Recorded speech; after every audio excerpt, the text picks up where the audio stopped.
বন্ধুরা, এই বৃদ্ধ মহিলাটা পায়ের জুতো কেটে মোবাইলের ব্যাক কভার বানাচ্ছিল। তখনই বৃদ্ধ মহিলাটার ছেলে আসে, এসে বলে, মা এটা কি করছো? ছেলেটা বললো, মা তোমার ব্যাক কভার লাগে, আমাকে বলবে না?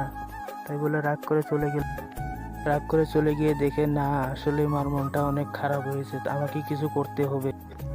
ছেলেটা গিয়ে একটা কাঠের টুকরো নিল, নেওয়ার পরে হাতের গুঁড়ি বের করে একটা পুতুল আঁকলো।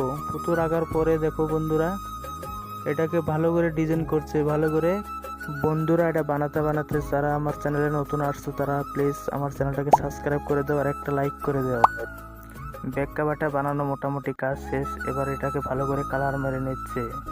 ছেলেটা কালার করছে আর বলছে, মা অনেক খুশি হবে এই কালারটা দেখে। তাই কালার করা মোটামুটি শেষ হয়ে গেছে। দেখতে পাচ্ছ বন্ধুরা, ভালো হয়েছে অনেক। তো মাকে দিচ্ছে, তো অনেক খুশি হয়েছে। একটা কল লাগিয়ে দেখলো কেমন লাগে, ভালো লাগে না। বন্ধুরা, ভিডিওটা কেমন হলো কমেন্ট করে জানাও।